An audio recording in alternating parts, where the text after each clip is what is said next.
Chapter 6.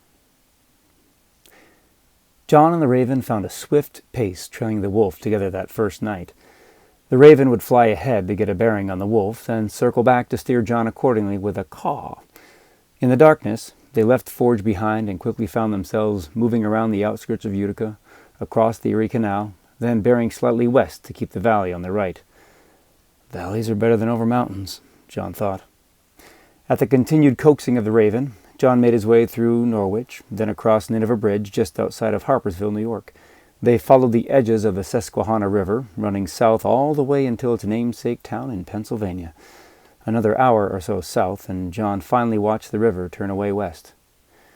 Here come the mountains, he thought as he climbed southeast instead. John figured he'd cover a good 150 miles or so that first night.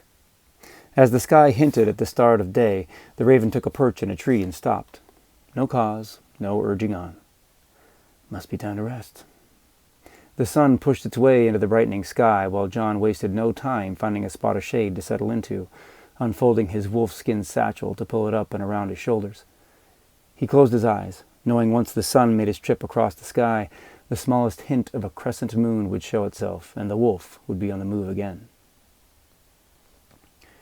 Sure enough, John woke with a loud and clear caw at sunset. He opened his eyes and saw the raven perched above him on a branch. Following the sun toward the horizon, a sharp, thin curve of a moon hung in the sky. He sat up, rubbed his eyes, and was pleased to feel his strength had returned during his sleep.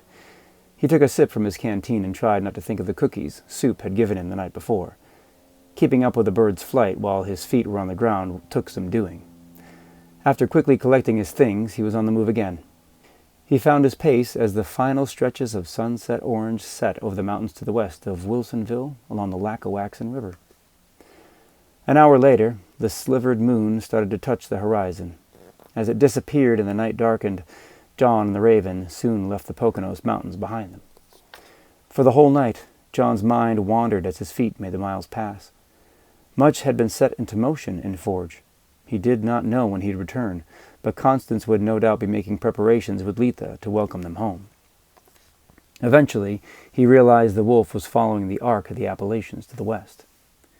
John's gait was unbroken for the entire night, and after crossing the river in Duncannon, another dawn was on the horizon. The raven stopped calling and perched.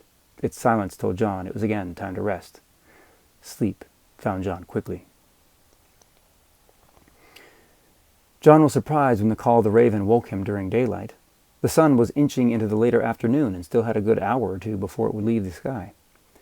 It would be unusual for the wolf to start moving already, but the raven was persistent, and John stirred himself, gathered his things, and followed the squawking. This could mean good fortune, he thought. John knew this whole process could easily take a month or more. He had only been following the wolf for a few days, and it would be quite the stroke of luck to find someone so soon. After barely 100 yards, he found the raven perched. The wolf was close. John stopped and took a deep breath. Sure enough, he picked up an earthy, feral odor. John crouched and pushed through a bit of underbrush and found himself at the edge of a large clearing, the ground and grass brown. "Where are you?" he thought, scanning left and right over the field. Across the clearing, a large group of boys was playing a game of scratch baseball.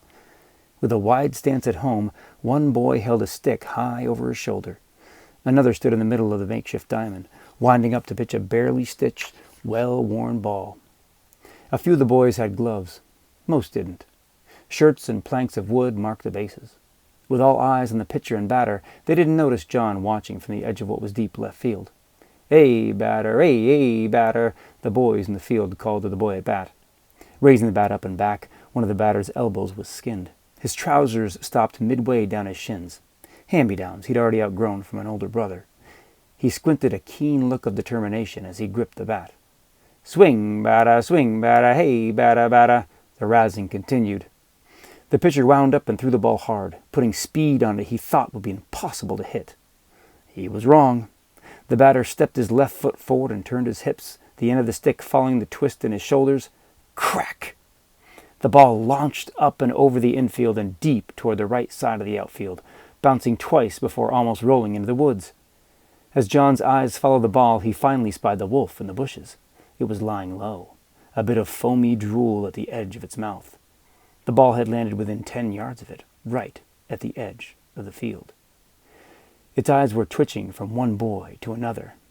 As the batter rounded first base at full speed, the wolf snapped its attention to the one who was fast approaching the ball. Both teams erupted in cheers. "Go, go, go! Throw it! He's headed home!"